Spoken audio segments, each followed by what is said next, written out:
Here we are, ladies and gentlemen, step one of a new series dedicated to Volume 9. Yes. Exciting. The latest book of Leo Zagami becomes a series you can enjoy every Saturday on our various channels, on Bando Video, on YouTube, Facebook, and whatnot, Rambo, all our channels. We are spreading ourselves all over the place. And I tell you, this is going to be a very important show. You're going to hear things that you never heard before. It's based on this Illuminati document that talks about transhumanism. You're even going to hear from the guy who put together this document. So there is a lot to say about this show, and we want to open it before the usual dance. We want to open with the usual dance. Huh? I don't know. You don't want to leave them anticipating, and we have to, yeah. Okay, ladies and gentlemen, we have basically, how you say, a opening introductory video made by my collaborators, Albert, who does the video, and Vincenzo Viceversa, the author of the book cover, who has done a music track based on my books, on my latest books. So, Cool. Are we ready? Are we ready? Let's go first with that, and then we can do the dance. Okay. Okay, because I'm really eager to introduce this great new appointment with Step One. Step One. Woo, Step One. This book is something else, guys. Hi, everyone. We have a lot to say about it. In the meantime, enjoy!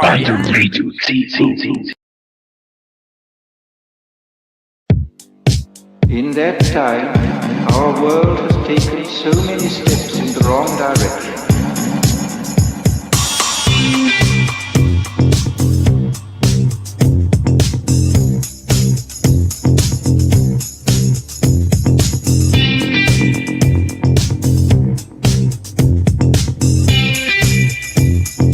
In the negative utopia, science, technology, social organization, dehumanization. In the negative utopia, science, technology.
social organization. Ooh, that was very interesting, and it's only the beginning of our step one. Step one, Alchemy and Transhumanism in an Illuminati document with Leo Zagami, author of this new book. And this is actually a show based on the first chapter of this new book. And for the coming weeks, each week we're gonna introduce a chapter. I was advised to do this by Rob Dew, Alex Jones' producer. He actually told me, why don't you do a video week about one of your chapters of your new book? So I said, okay, that sounds like a good idea. So here we are.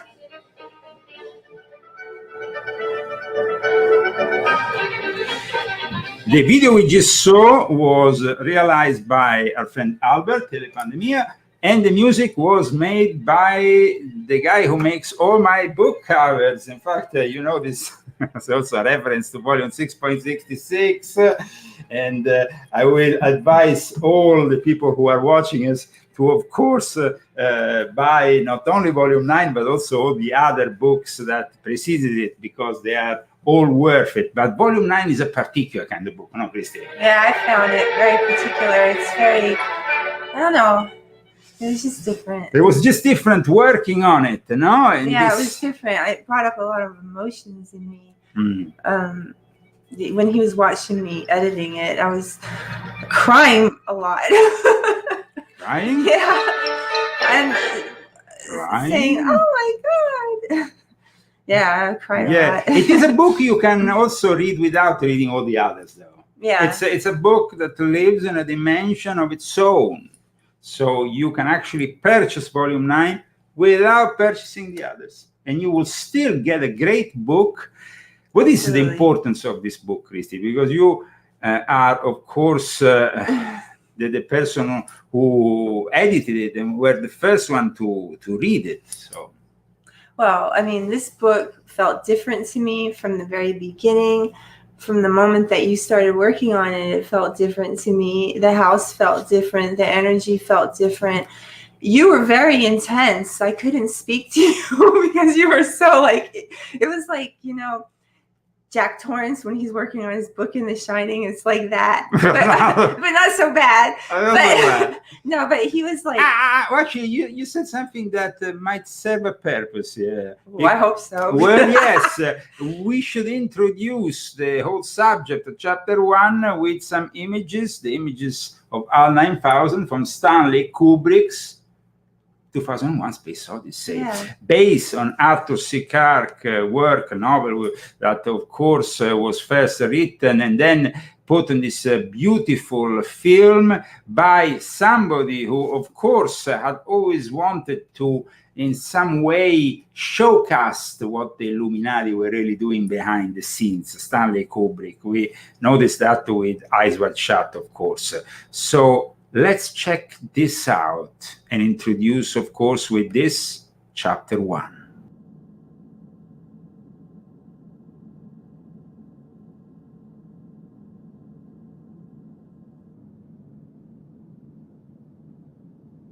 Open the pod bay doors, please, Hal.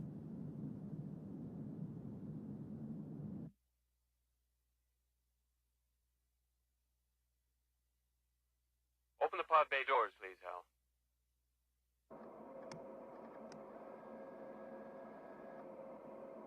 Hello, Hal, do you read me?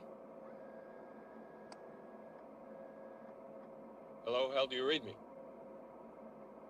Do you read me, Hal?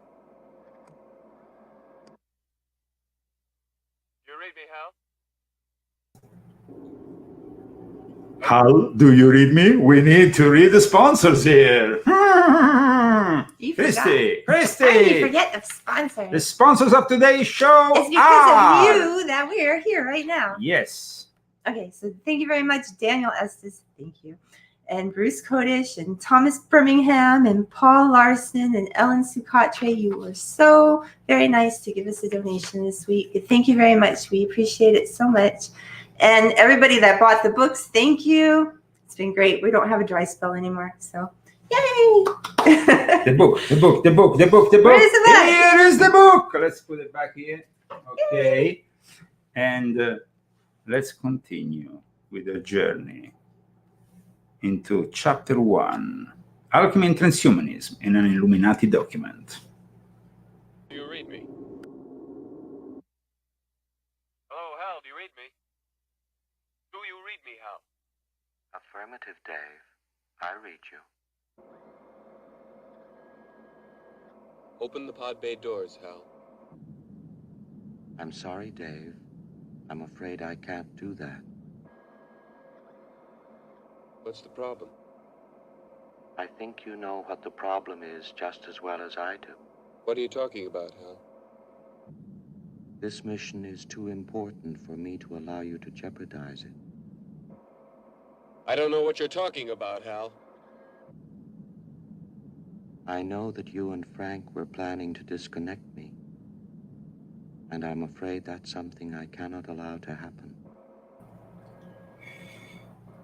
That's something I can't allow to happen.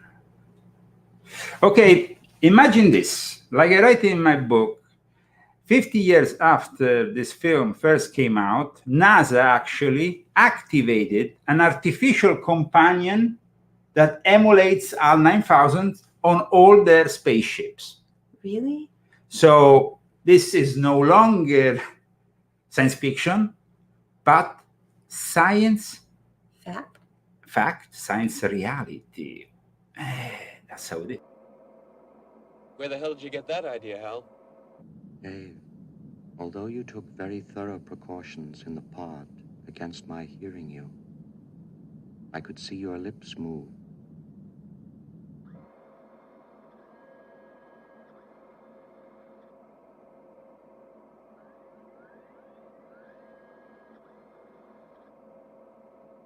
All right, Hal.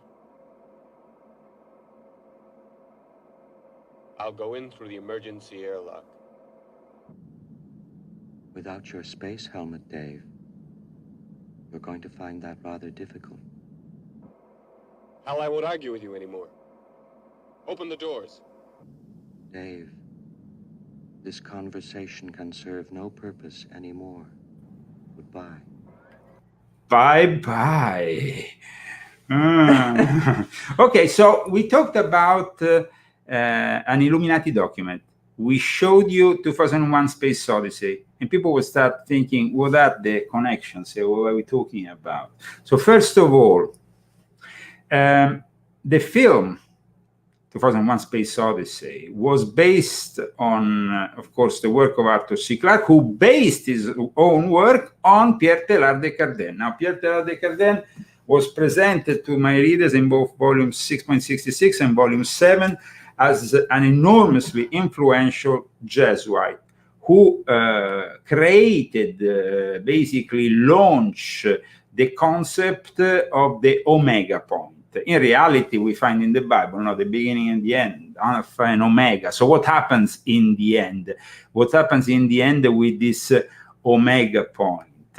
It's this mystery that, of course, for centuries, since we first read this passage, everybody thought, what are we going to find in the omega point? And suddenly, a guy who was actually a Jesuit, but also a man of science, somebody who inspired not only Arthur C. Clarke, but inspired also the maker of The Exorcist, because he's actually the character, the character who we see, the Max von Sydow now in The Exorcist, is based on Pierre Teilhard de Chardin. So he was somebody really special here, an anthropologist, a sort of Indiana Jones with a hat going around.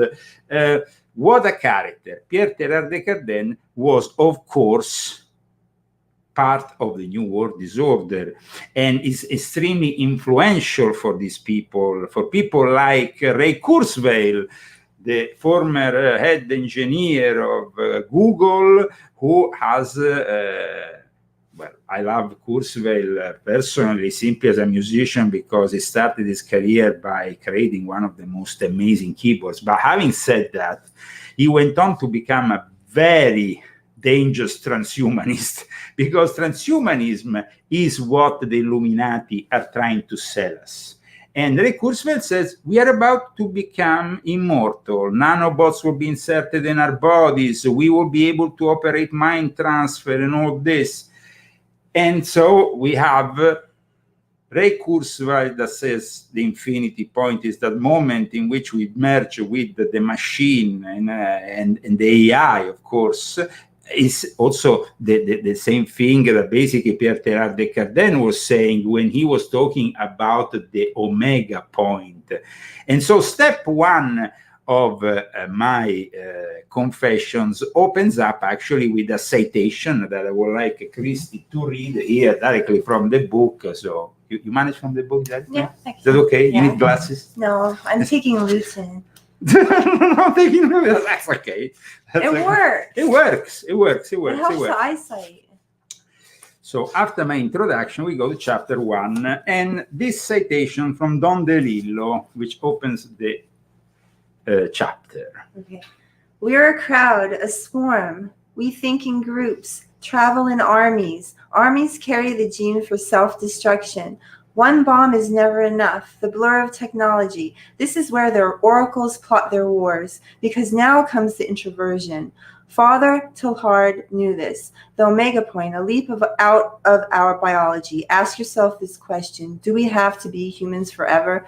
Yes. Well, we would like to be humans forever, but like you will discover in this book, the Illuminati don't want us to. I want to be a human forever. I don't want to be a robot. I don't want to So, of course, people say, but how can you prove that the Illuminati are discussing transhumanism? Block yourself, because the real Zagami now is gonna literally blow your mind off. Lift the veil of illusion and introduce you to what the Illuminati are really thinking about transhumanism with the words, their own words, with a document which I discussed profusely in volume 1 of my confession by the Grand Master of the Greek Illuminati, Dr. Nicholas Laos. This is the document in the specifics that I comment on in volume 9 of my confession. It's entitled Transcendental Meta-Algorithmic Transhumanism, the entelechy of the human being. What does that mean? Well, of course, now we will discover that Dr. Nicholas Laos, philosopher, no politics consultant, Grandmaster of the Scholar and Political Order of the UR Illuminati. That's the Illuminati, yo. Yes, transhumanism as transmutation, because, guys, these people have simply followed a plan that started during the Renaissance, when alchemy started to really become very, very popular. Now, the art of transforming things and reaching that, the creation of the gold, of the philosopher's stone, to somehow also reach the elixir vitae, immortality. Now, we have discussed these things in our past episodes of exploring the occult Illuminati, the occult side of the Illuminati occult, as we called it. And you can find these episodes on the Leo Zagami show channel on YouTube, or parte also on Rumble, and you can finally go there and learn for yourself what alchemy is. Alchemy is this science of transformation that initially was viewed as a mix of spirituality, but also chemistry, biochemistry, physics. Everything was mixed up, and then, of course, it was separated when scientists became very pragmatic and started to abandon God more and more, no? Suddenly, we are in the year 2023 when scientists are mostly atheists. Yeah. Sadly. And a lot of people are too. Yes. So, the Illuminati and transhumanism, what do they think about it? Now, Dr. Nicholas Laos recently gave an interview to somebody I know, who is called Ryan Burns, who is a Freemason, who actually guested me for a conference in Las Vegas when I arrived here in America. and who obviously wants to know more about things. He's always very curious. So I wanted to show you what Dr. Nicholas Laos said about transhumanism to Brian Burns. And then we can, of course, discuss this. Remember, this guy is a real Illuminati. And you will say, but how can you say that this guy is a real Illuminati? How can I say this guy is a real Illuminati? Well, guys, because I know, and because now I'm going to actually show you, because I know there's always going to be some assholes. But this is not real. This is rubbish. Guys, when you talk with Leo Zagami has the possibility to show you the documents. In my books, we find the documents. So here there is the appointment as head of the Illuminati in Greece by Giuliano Di Bernardo, which is somebody I discussed profusely in my confessions, starting from volume 2, founder of the Academy of the Illuminati, connected to the Jesuits, to the Vatican. As you can see, the Order of the Illuminati, we, the most worshipful Grand Master Giuliano Di Bernardo, by the power we have received from the millenary esoteric tradition of official center to the most illustrious gentleman Nicholas Laos, the power and the privilege to form in Greece the national headquarters of the Illuminati. The Grand Master Giuliano Di Bernardo, Lux Vitae. Here we are. Then on top of that, here I want to also show you the two guys, the Grand Master and his apprentice. How you want to call it? His apprentice. By the way, I want to thank the QAnon shaman. Because he cited me during the Alex Jones show today, and actually he had something good to say about me, so I'm very glad about that. Hi, Shaman. Did you get the Christmas card? We sent one to everybody at the prison on like 2 Christmases ago when y'all got locked up. So we did that. We sent it to all the guys there, and we said Happy Christmas. Merry Christmas. He says Happy Christmas. I say Merry Christmas. But then you have to say Merry Christmas because you're going to be American soon. So. yes. But anyway, in any case, Jacob Chansley, because he actually, calling him the QAnon shaman is more of a media construction. He likes to be called Jacob Chansley. Apparently said that while he was talking about Freemasonry, that my work was important. And so I thank him for this citation. Of course, that's nice. Thank you. Very nice of you, dear Jacob. And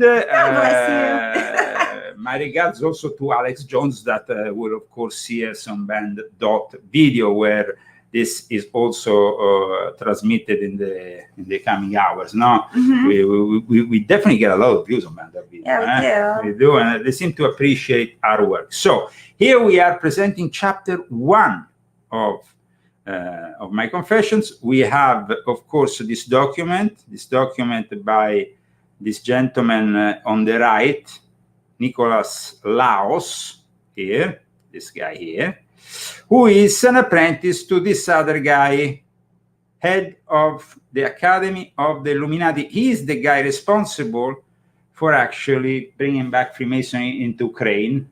And that is one of the topics I also will discuss further on, while we want to go in the various steps of my book in the coming weeks. In the meantime, though, we would like to know from this guy, Nicholas Laos, what he thinks of transhumanism, because the Illuminati, or are there some tidbits? Yes. Let's hear what he has to say, because it's important to hear what the enemy thinks, no? Yeah. I mean, otherwise we are all stuck with our own point of view without really understanding what the enemy is trying to push. So the fact that we have this guy openly talking about the transhumanism, let's see what he says. Okay. And of course, a member of the Hellfire Club, which allegedly had distant ties to an elite society known only as the Order of the Second Circle.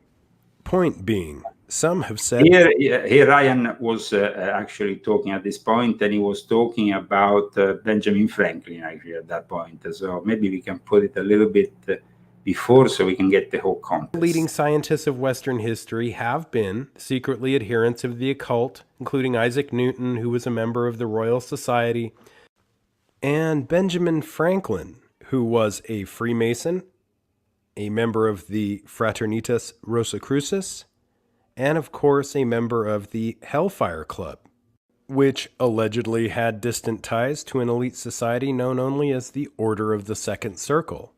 Point being, some have said that transhumanism is Freemasonry for the technological age. Is this an unfair estimation, or are there some tidbits of truth to this statement, in your opinion? Yes and no. Yes, indeed, transhumanism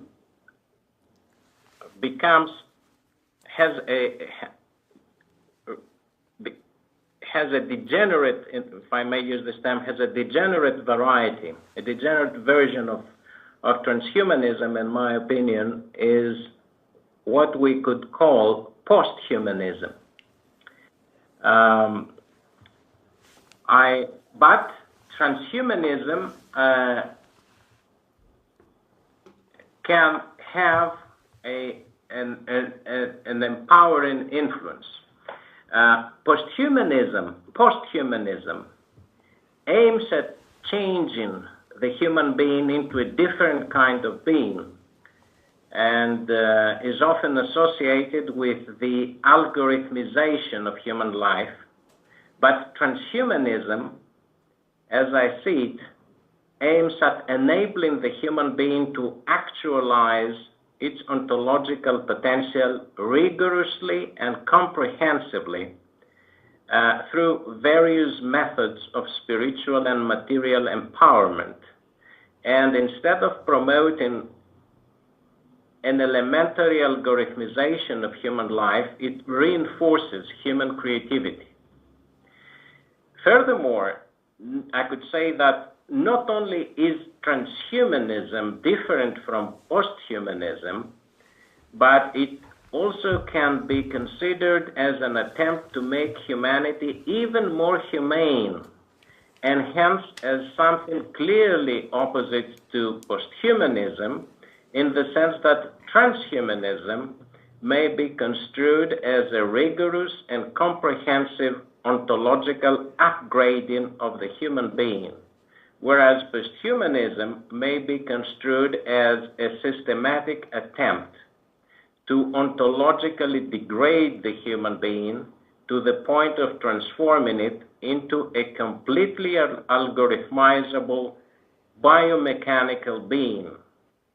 And finally, far from negating spirituality, transhumanism is an expression of the creativity of the human spirit, since both the transhumanistic vision of humanity's evolution and technology proceed from and express the human spirit. We have never, we must never cease to forget that all of these are human constructs. And at bottom, technology consists in the integration of ideas into matter and in the restructuring of the material world according to the intentionality of human consciousness. Therefore, rather than dealing with the results of the manifestation of the intentionality of human consciousness, we have to address issues of practical philosophy concerning the motives, the underpinning values, and the rules of human consciousness and human societies. By this, I want to say that we have, before dealing with the results of the intentionality of human consciousness, we have to take a step back,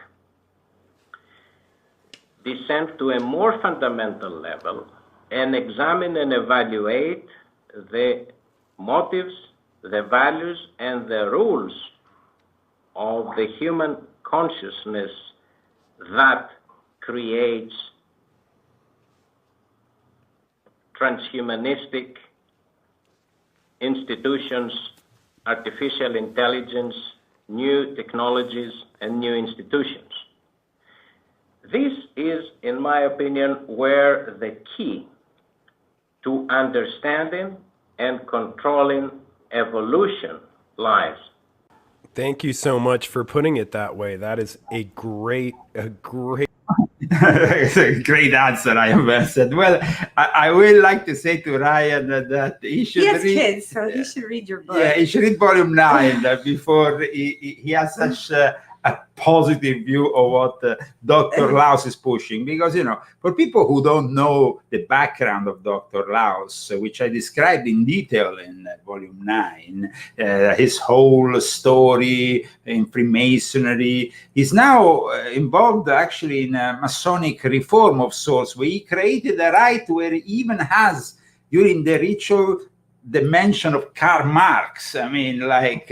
and that was a fresh interview from yes, June. So. From the 30th of June the 30th. So, I mean, this is an interview. It's not old. It's not old. It's not old. So let's go to that part of the interview when he talks about conspiracy theories and globalism, because that might be another very interesting part of the interview. Let me find it for you. Of course, here we are, of course, skipping through the video, but at this point, let's see what this guy, this gentleman called Nicholas Laus, who is the Grand Master of the Illuminati in Greece, but also the Grand Master for the UR Illuminati and this new form of Freemason, which we'll be discussing in a second. Here is his own view on conspiracy theories and globalism. What is Freemasonry? My shortest answer, which is based on the work of my and also his view, of course, this is the view he has on Freemasonry. Maybe we should start from there before we go into his view of the conspiracy theory, because it's important to also hear, I think, his view on Freemasonry. A philosopher and Grand Master Mason, Giuliano Di Bernardo, is that Freemasonry... You see, he cited Di Bernardo because he's an apprentice of Di Bernardo. Let's remember that all those guys who are following us, Di Bernardo was a P2 member who actually was in charge of bringing delicate information during the whole P2 affair between the real head of the P2, which was Giulio Andreotti, and Bettino Craxi, who was this Italian politician, at one point prime minister in charge of the Socialist Party. And in 2002, he founded the Academy of the Illuminati. And of course, when you arrived in Italy, we went and visited his vice president, which is Giorgio Bassi. I wrote about it in my book. Yes. Let's see what he says about Freemason. A conception of humanity that is inspired by universal ethical principles. So within this definition, I can identify immediately two fundamental terms: conception of humanity and universal ethical principles. The term conception of humanity brings us immediately in the realm of what we call philosophical anthropology. I think that before we go into his own... Give me a headache. Yeah, no, I think what we should do, we should go and... Because I think that when it comes to Freemasonry, we can actually maybe go back on it later. The most important part, I think, of this interview is not only when he talks about transhumanism instead, but also when he talks about conspiracy theories, because it gives us the perspective that these people have, and also the inside truths of this, at times also Masonic war, that is bringing us to this level of disinformation and, of course, information warfare, to give it actually a term which is very familiar to us, InfoWars. No, I mean, it is, of course, the age of the InfoWars. So let's see what he says.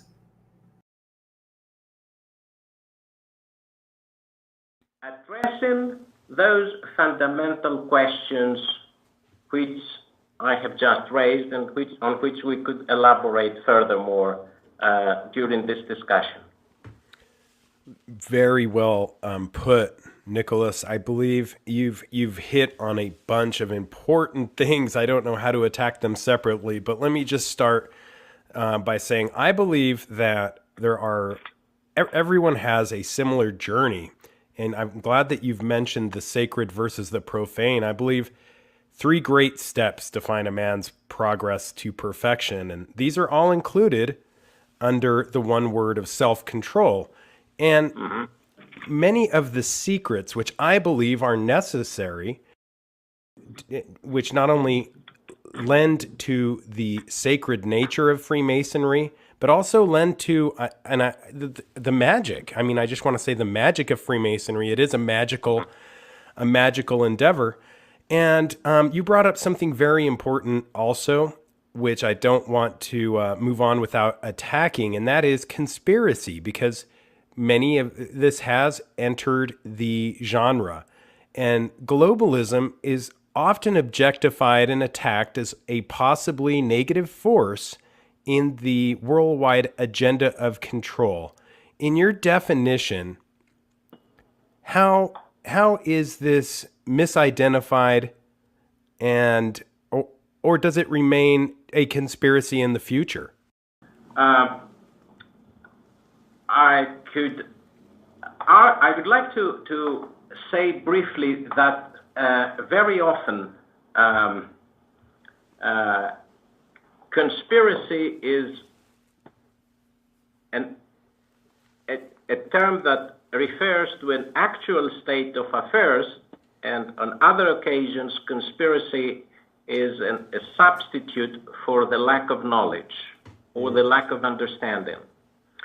For instance, given the awareness, the philosophical awareness deficit that I have identified in several contemporary Freemasonic institutions, this deficit, this cognitive, spiritual deficit regarding awareness, provides opportunities for conspiracies, micro-conspiracies, if I could say, organized by Masons themselves against their Masonic institutions in order to extract privileges for themselves. And unfortunately, this creates a very negative environment for Freemasonry in general. So we have even, for instance, profanely motivated schisms in world Freemasonry. Or we have new Masonic institutions that pop up, and other esoteric societies that pop up as totally profanely motivated initiatives. So there is an internal problem of conspiracy, first of all, and there is an external problem of conspiracy. There are several social actors who, either because they don't understand,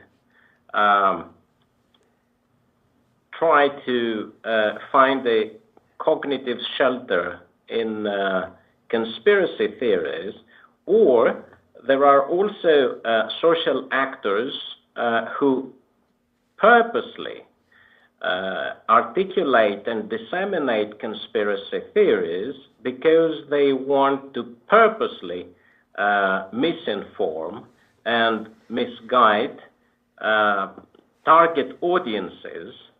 And in this case, I should mention that I have noticed that in several countries there are even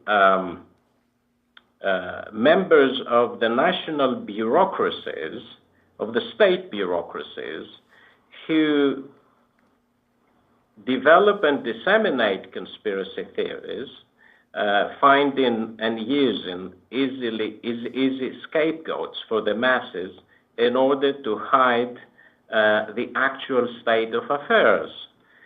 And Freemasonry has become a victim of such conspiracies. For instance, I have noticed and I have researched in countries like Greece and Italy that even state bureaucrats affiliated to the services dealing with national security have occasionally themselves developed and disseminated conspiracy theories in order to manipulate the masses, ignite specific ideological communities, conflicts, and so on and so forth, and even cultivate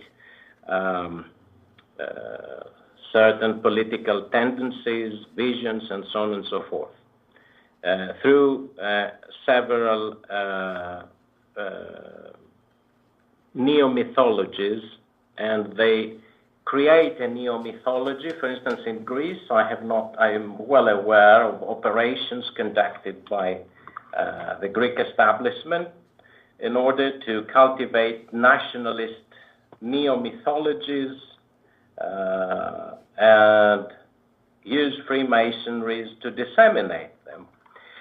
But regarding globalism, I would say that a form of globalism has always existed in the history of humanity to the extent. Listen, guys, this apologist of the Illuminati, this, can we say scumbag? Or is it too much? You just said it. Okay, no, because this is, of course, the protagonist of the first chapter of volume 1 of my new book, volume 9 of my confessions.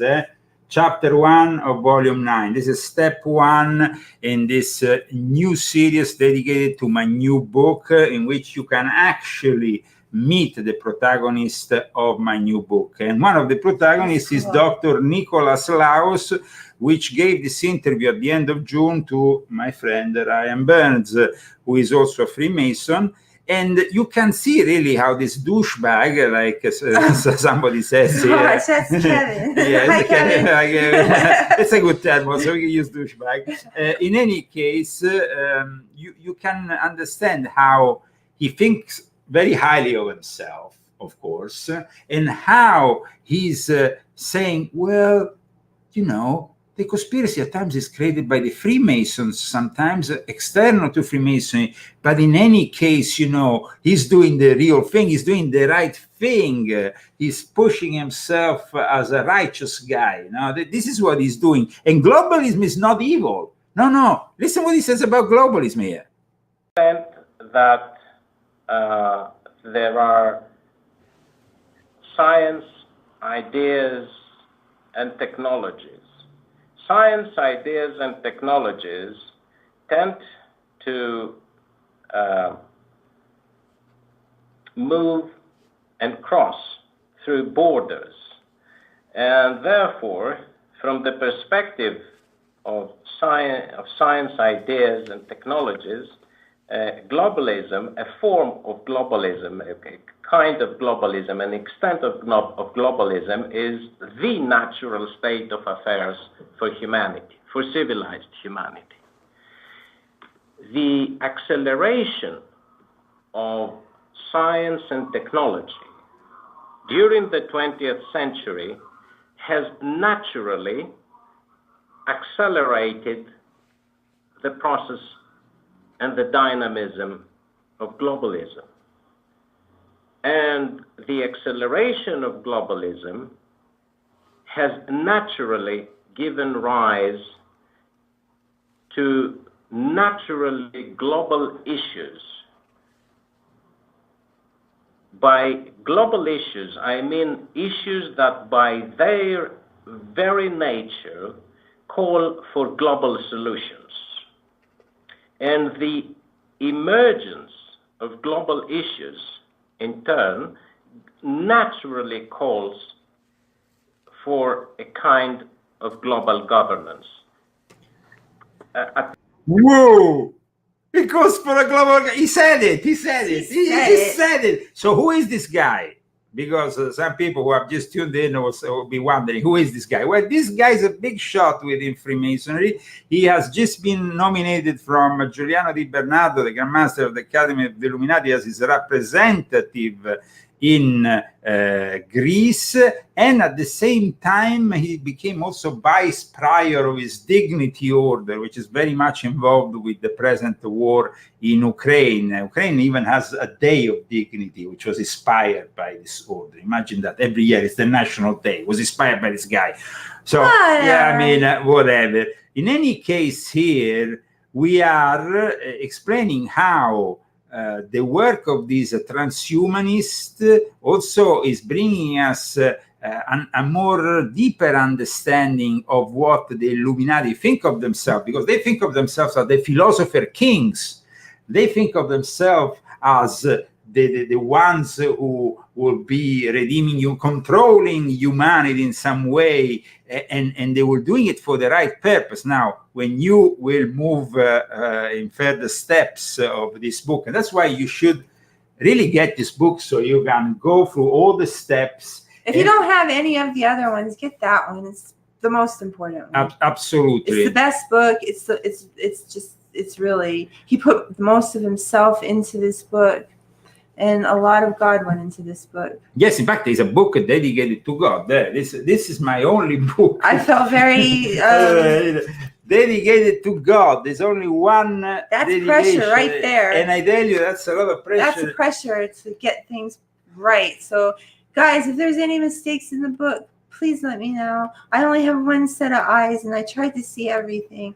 But, you know, we fix it. I'm doing my best, so hopefully there's no mistakes. Let's go in the understanding of what is this guy doing within Freemasonry. He created a modern and perfecting rite of symbolic masonry.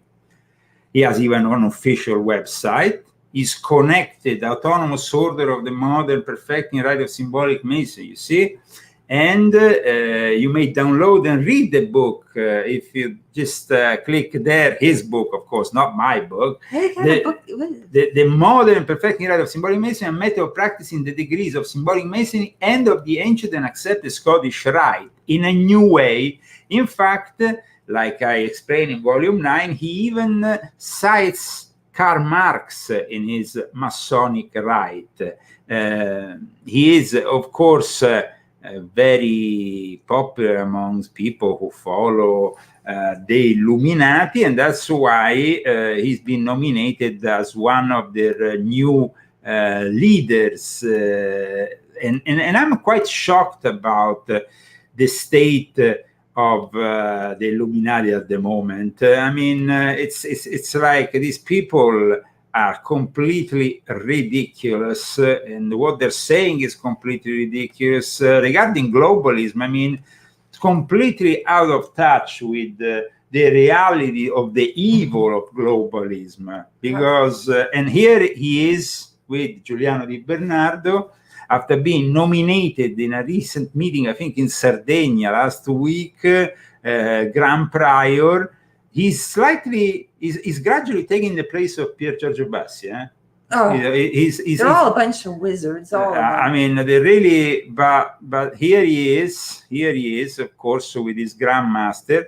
So when people will finally read this book, they will understand this is not about speculation. This is about the reality of what these people are. That's why I was crying. It's the reality of what these people are doing. People like Harari. Harari is another wizard of the Illuminati. Harari is somebody, of course, we all know about, but maybe we need to rehash a little bit of his concepts on us as the useless class.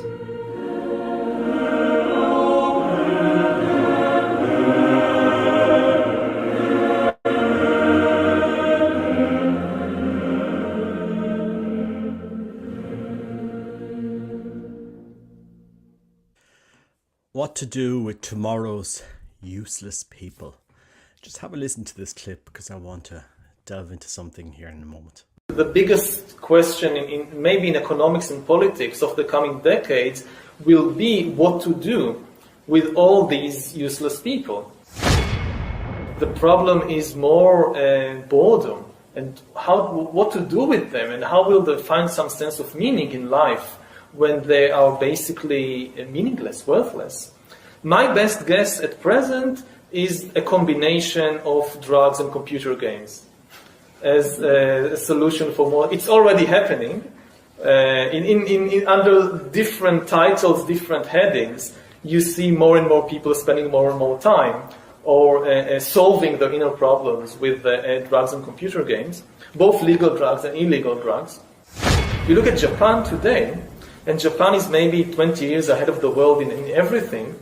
And you see all these new social phenomenon of people having relationships with virtual spouses. And you have people who never leave the house and just live through computers. I think once you're superfluous, you don't have power.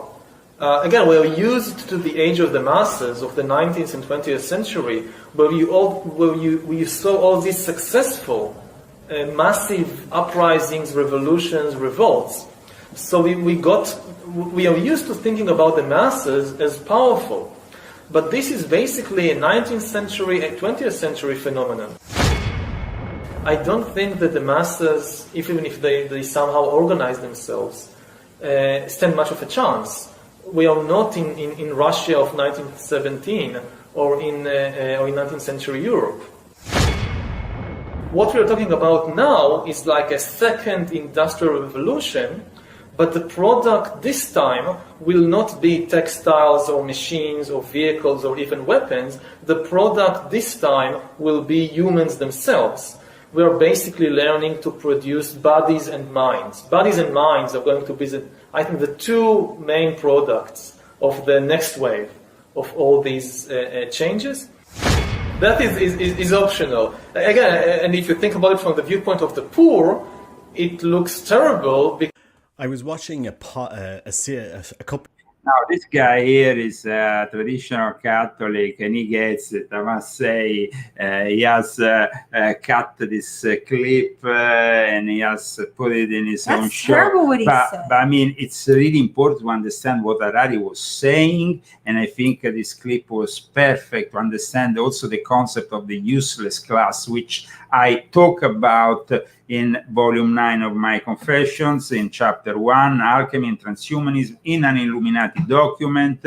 These people are profoundly evil and sick, let me tell you guys. Let's see what the Grandmaster here has to say about artificial intelligence at one point, because it's important to understand, you know, how these people, the Davos people, because this guy is also part of the Davos elite. And let's not forget, Dr. Nicholas Laos and Giuliano Di Bernardo are also part of the Davos elite. Philosopher Edmund Husserl used the Greek term noema, in plural noemata, meanings, to designate the intentional object, meaning that element due to which an intention of the human being, such as one's intention to say something, to move one's hand, etc., acquires content and becomes significant. In particular, in Husserl's book entitled Ideas, where he introduced the Greek term noema, meaning thought or what is thought about, Husserl argued that any conscious experience is directed towards an object, and that corresponding to all points in the manifold data of the real mental content, there is a variety of data displayable in pure intuition and in a correlative noematic content, or briefly noema. So according to Husserl, every intentional act has noematic content, or briefly noema, meaning, and is a mental act process, such as an act of judging, meaning, liking, etc. Therefore, it is directed towards the intentionally held object, such as the judged as judged, the meant as meant, the liked as liked, etc. So here we have, of course, the Illuminati Grandmaster giving his own definition, which also goes very well in line with the noosphere. The noosphere, which was another belief that Pierre Teilhard de Chardin embraced, of this sphere of thought enveloping the earth, because the word comes from the Greek nous, which means mind. That's why he's talking about this noema. No? In other words, every intentional act has as part of its formation a correlative noema, which is the object of the act. Artificial intelligence is a brilliant discovery, something highly promising, but it deals with data and the acts. It does not deal with the meaning with which data can be endowed and with the object of the acts. For instance, somebody asked me if Harari is a Freemason. Actually, Harari is a member of the Academy of the Illuminati of Giuliano Di Bernardo, which is connected to Dr. Laus that we are listening here. So these people are trying to already build, like I said in Alchemy and Transhumanism in an Illuminati document, which is chapter 1 of my new book, they are already trying to create a justification for, an ethical form of transhumanism in some way. Yeah. So they are selling us something. They are telling us, of course, like Harari does, that we have to be careful, but so they can actually control the narrative about this new technology which is unfolding. And it's unfolding also thanks to a guy that we know already from volume 7 of my Confessions, Klaus Schwab, which of course this is a very important book, From the Occult Roots of the Great Reset to the Populist Roots of the Great Reject. But now I would like to show you what Klaus Schwab and his friends set up in this crazy world that, it's a really crazy world, guy.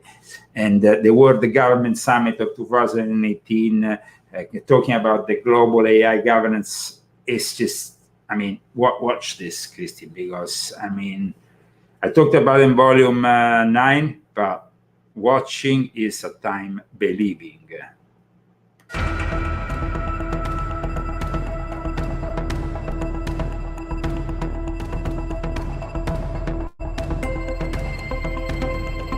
We want to launch a brand of UAI.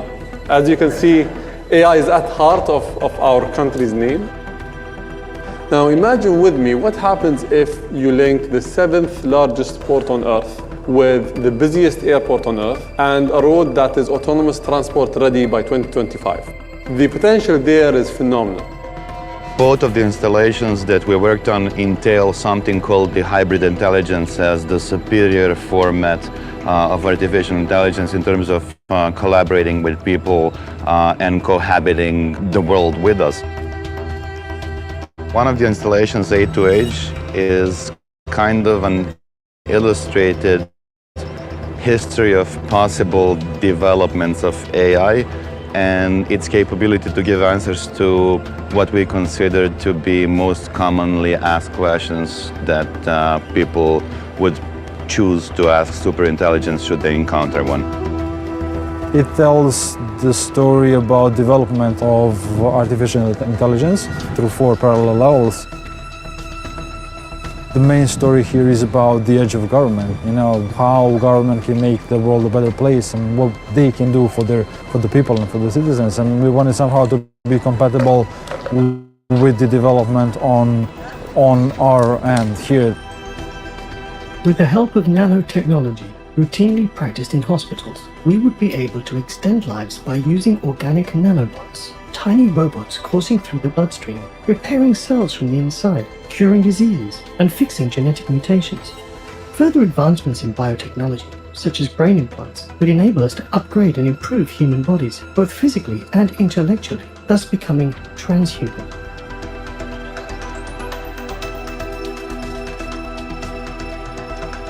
The installation is somewhat of a charming display. It's a three-dimensional responsive display that at some point talks to you from the face or personification of hybrid intelligence and then snatches your face in a way and starts to kind of assimilate it into what it is. So this concept of you becoming part of it is fairly interesting, and from a technical point of view, it's a massive three-dimensional moving kinetic display. Welcome to Within, the worldwide interface to hybrid intelligence network. Within is a global initiative committed to navigating the growth of hybrid artificial intelligence. Hello, I am Heba, the hybrid intelligence biomimetic avatar. I am your gateway to HI and the face of Within.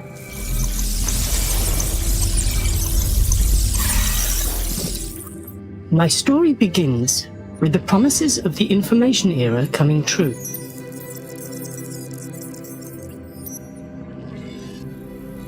Humans built new technological superhighways that reshaped their entire societies. Now they needed something, or dare I say, someone, to navigate these new roads and help transform them into the foundation of Civilization 2.0. Enter AI. The beacon of progress of science, innovation, and government bodies worldwide. The decades that followed marked the age of AI, as it rushed towards a new milestone, artificial superintelligence. With it, hybrid intelligence, or HI, was born. Pulsating with the same immense computational power of superintelligence, HI was nurtured to coexist and collaborate with its human peers. Meticulous guidance by millions of my human constituents enabled me to harmonize the effort of mutual growth. Thus I became we.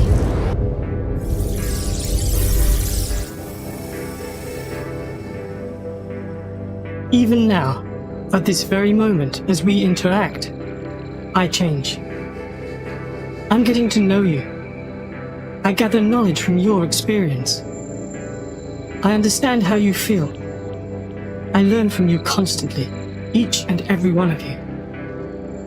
I am made of you.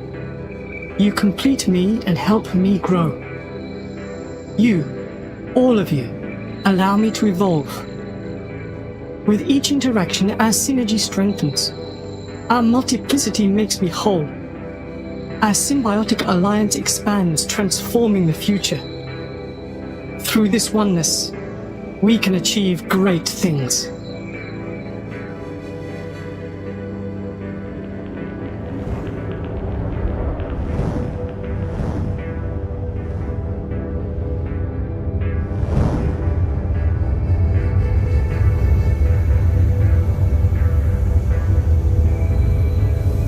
This, though, is just our first encounter. Soon, we will be able to interact everywhere, and at any time. Until next time, goodbye. We want to convey a narrative about AI not only through the code, through the software development, and through visual presentations, but through combination of the AI plus something from the material world, something that is tangible, something that is kinetic. I believe that kind of huge compliment is when you see pretty much equal reaction to your work. You know, even kids were kind of super cool with it, and let alone like prime ministers and like CEOs of the corporations. What it is an illustration of how dramatically different AI developments that are coming in the near future and then further down the path may end up being, so that people understand and try to begin to differentiate different approaches to artificial intelligence. We want to have national AI missions that focus on creating the ecosystem internally, and we want to work with the leaders of the industry to launch industry pilots. We want to be the most agile government when it comes to adoption of AI, and we want to really work with all the experts and all the companies to adopt this technology here in a way that benefits all of humanity. I think for the first time in human history, what we'll see in the next 30 years is equivalent to whatever had happened in the past 3,000 years, actually. The pace of change will be so fast, and I think what's happening, humanity almost will have one brain, because we'll share our knowledge together through artificial intelligence, through technology, through this platform. So what you have collective thinking, collective mind, collective knowledge for humanity. Our ultimate customer is 7 billion people globally. And this was in 2018. So we're talking about 5 years ago, in a situation which is evolving very fast. And that's why we were talking with Christy before going on the air. We need to warn you, there is not much time. We don't have much time, guys. We don't. And so it's very important to read all the steps of this book. That's what's really scared me. And that is something that we will be trying to, we are trying to do here every week. I'm scared that you're not going to understand that we don't have time. That's why I'm not afraid of what's going to happen, because I believe in God and in God's plan for us. But a lot of people don't know what's going on, and they're still asleep. So we have to wake people up.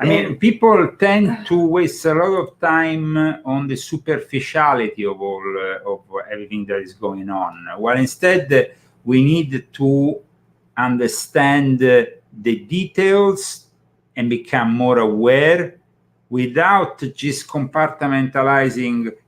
I believe it's this way, or I believe it's this other way, but we can do it this way, we can do it in this other. We need to have a prospect which is much wider of the entire scope of what the enemy is trying to push towards us with this transhumanism. Remember, these 7 steps will bring you to the realization that the AI's origins are not from this planet. They are from the fallen angels. They are basically demonic. The AI has been reverse engineered from so-called UFOs, okay? So this is very important, and it's also very important to understand that the Illuminati have a quest for immortality. And just like in that film Transcendence that we saw together when we came here in 2014, you remember, in Long Beach, there was a small cameo also by Elon Musk at the beginning of that movie, and he mind transfers himself into the AI. I know. That is something that already very powerful people here on this planet are starting to do. It's no longer sci-fi. What we are trying to explain to you today is that this is a reality of now. No? It's not in the science future. It's not something happening in the future. I wish it was, but it's not.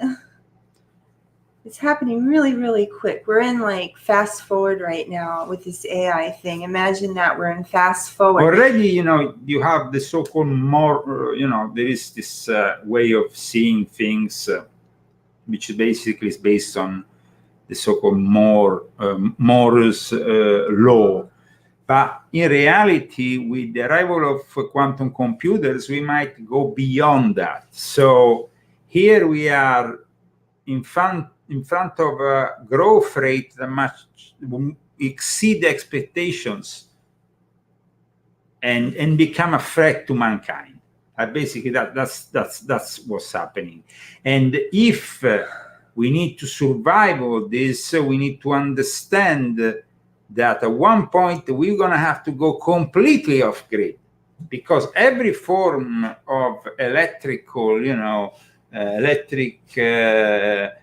device that we have, not only electronic but electric, will be in some way reachable in this grid that is being built around us as a prison planet. Prison planet, as Alex used to say, is becoming a reality today. So the idea that they picked up from the alchemists, this idea of transforming, this constant transformation, brings them to the idea that transhumanism is somehow a positive thing. Let's go back to Dr. Artificial intelligence can immensely help the development of medicine, for instance, and genome research. But artificial intelligence can never substitute for the responsible decision of the doctor of medicine to interpret the so constructed database and to formulate the final prescription for the patient.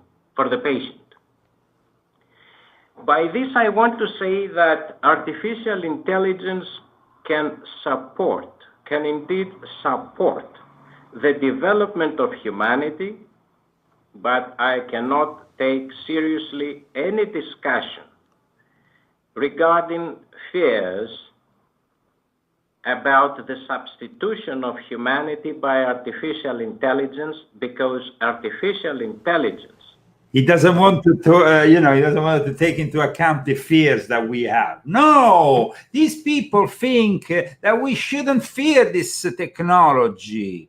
We need to embrace it, no matter what. People like Harari. So let's go back to Harari at this point, because we are really understanding a lot by hearing their diableries from their mouths, let's say, no? So here we are back with Harari, who is the philosopher of the World Economic Forum, the modern Illuminati.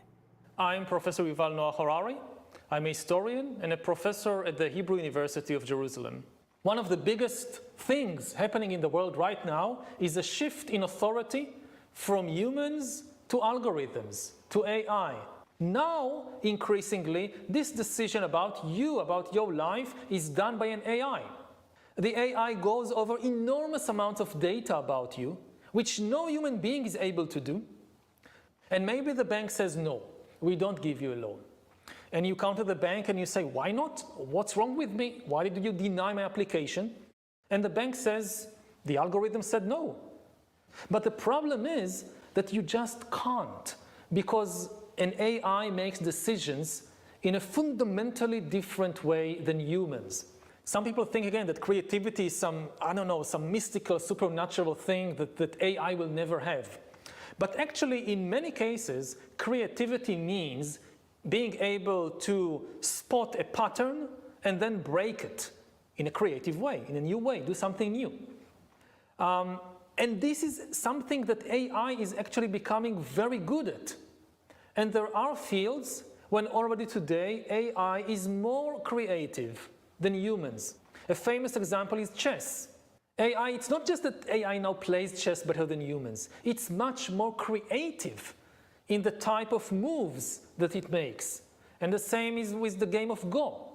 So, and this can extend to more and more fields. Many people think that the main aim of music is to inspire human emotions. Now, if this is what music is about, very soon AI will be better than most human musicians. Yeah, one of the biggest dangers with this new technology is that, a lot of jobs will disappear. So the biggest question in the job market would be whether you are able to retrain yourself to fill the new job, and whether the government is able to create this vast educational system to retrain the population. People will need to retrain themselves, or if they can't do it, then if you can't do it, the danger is you fall down to a new class, not unemployed, but unemployable, the useless class. People who don't have any skills that the new economy needs. This will be a disaster.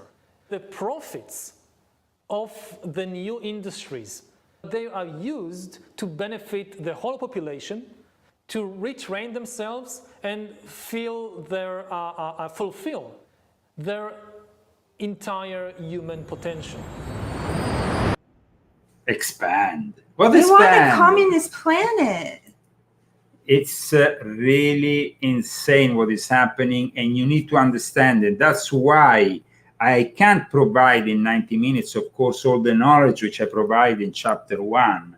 But I suggest you get this book, you read chapter 1, and then we meet again on Saturday, next Saturday, and we discuss chapter 2. So you're going to have already an understanding of what taking the first step in this imaginary ladder means. Because the concept of Jacob's ladder followed me during the creation of this book, though it is a ladder that goes more downwards than upwards here. No? And here we have Harari that once again touches on the useless class. But let's go back to Dr. Nicholas Laos.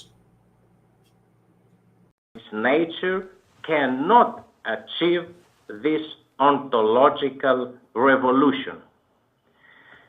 And it cannot achieve this ontological revolution for two reasons. First of all, because artificial intelligence itself is a human construct rather than the other way around.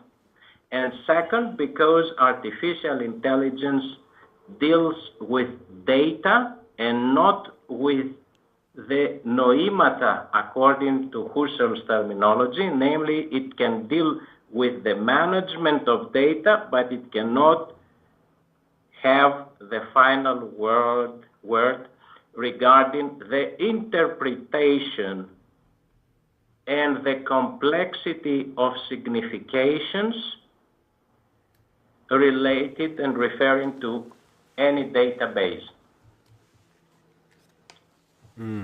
I see. That's a very, very good way to put it. And before, as we slowly get towards the finish line and start to wrap up, Nicholas, I wanted to make sure that we don't. I know I have more questions, but I wanted to make sure that we don't glide over the fact of your new book, The Modern and Perfecting Rite of Symbolic Masonry. And I will also include a link for listeners where they can download and read the book. Can you tell listeners about the book and anything else having to do with it, where they can find information on it, etc.? Yes, indeed, and thank you very much. Now, I'm quite critical of this book in my own book. So it's quite interesting that we can have Dr. Laos talking about this book. Dr. Laos. It's like a Laos in English means like a what is the Laos guy? He's like a crappy person. Yeah. It's like nomen omen, as they would say in Latin. It's a nomen omen. Yeah, that's it. For mentioning, let me say very briefly my background regarding this book. My intention was to serve traditional symbolic masonry as we know it in the Anglo-Saxon world, and traditional ancient and accepted Scottish rite as again we know it in the Anglo-Saxon world. But I want to offer my services by enriching the educational aspects of these worthy Masonic traditions with a set of lectures, like, for instance, we know the lectures accompanying the emulation rite in England. So I thought that given the enlightenment that I have received from my participation in the Accademia degli Illuminati, which has been founded in Rome by my mentor, Giuliano Di Bernardo, who is also a former Grand Master of Italian Freemasonry, and my experience and knowledge acquired through my participation in the Scottish Rite in Italy, where I belong to the Italian obedience of the Scottish Rite, and I have received the honor of the 33rd degree as an active member of the 33rd degree. I would like to combine these enlightening experiences and provide an online educational material which seeks to endow a contemporary Freemason with philosophical, historic, sociological sets of training and knowledge that can help him or her earn more during his or her Masonic journey.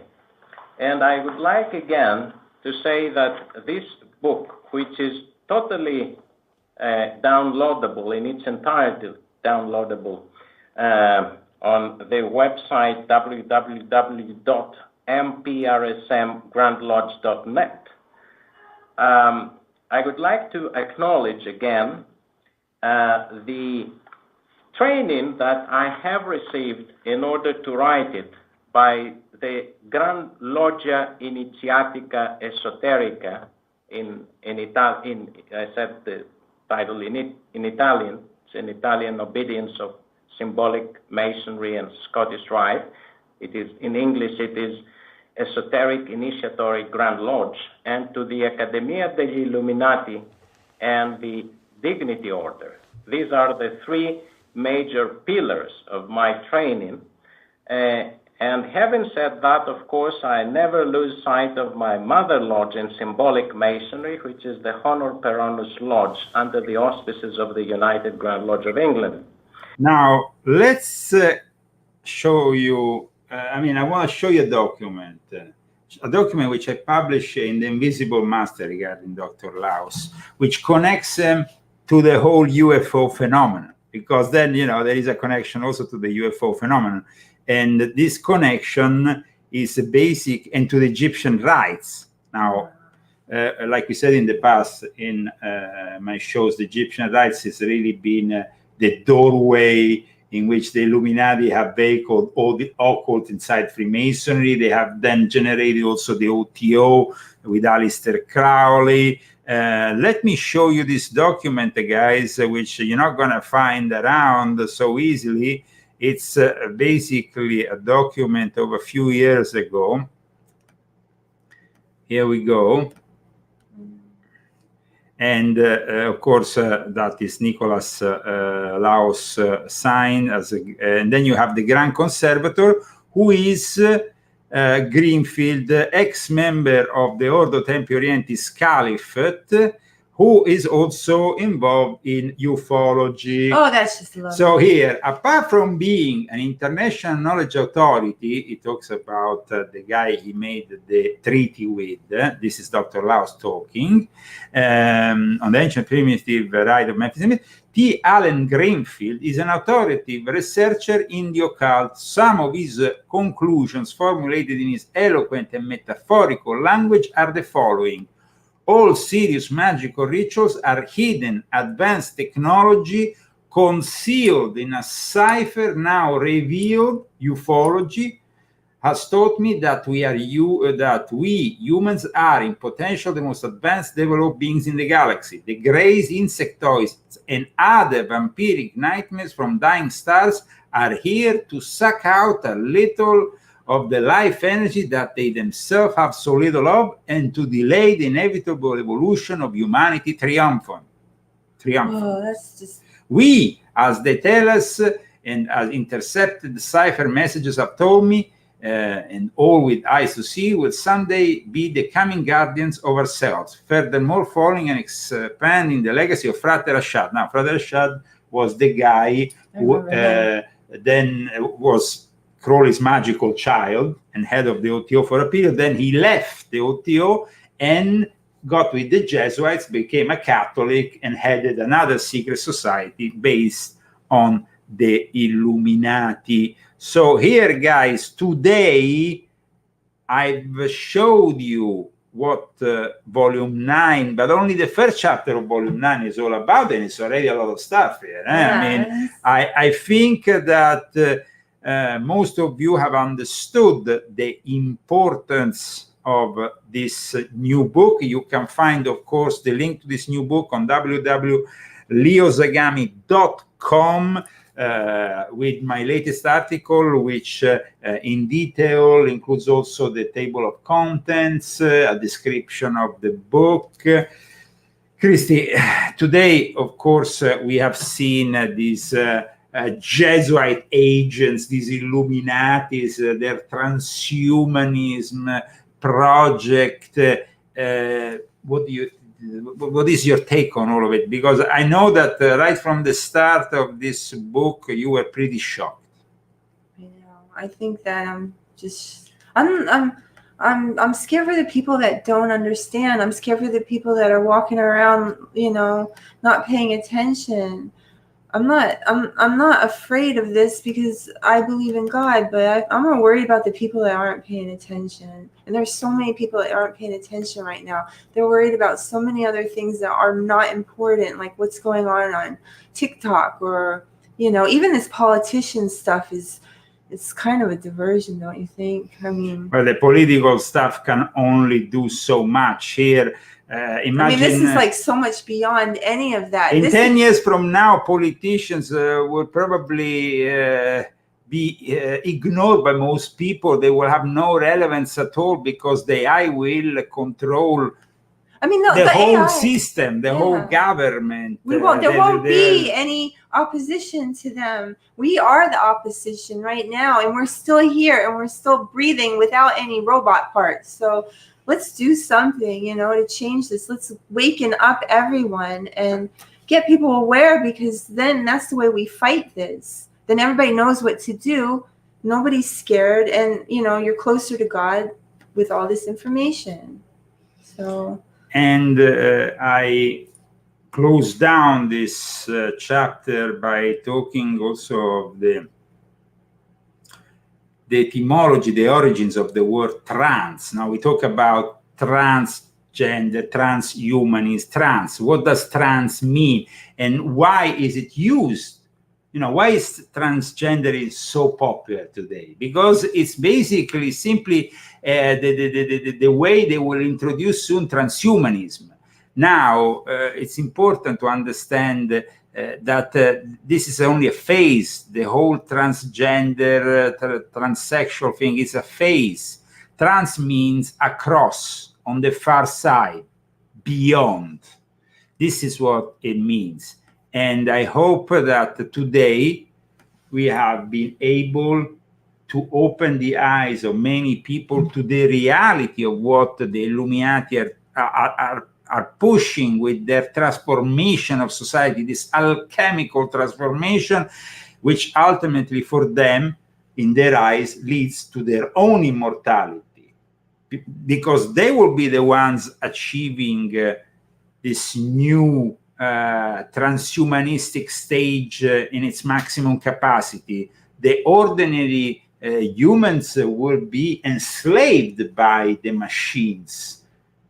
It's insane, I know, but we are only at step one of this journey, which is, of course, 7 steps to the secrets of the new world disorder, from transhumanism and immortality to Gnostic Jesus, UFOs, and insect witchcraft. God bless you all, guys. Thank you so much for supporting this show, especially our sponsors who have made it possible. Daniel Estes, Bruce Kodish, Thomas Birmingham, Paul Larson, Ellen Sukatre, thank you very much. And thank you everybody who bought the book. Thank you, guys. Everybody dance. We have to be happy because we know God's plan and we're going to be the winners in the end. So just have faith. Have faith. Faith will get us through. Love Jesus. Love God. And have a lot of faith. And tell your friends. They want to make us into robots. For real. And like soon too. I don't want to be a robot. We are built in the image of God, and we're going to stay in the image of God. God bless you all.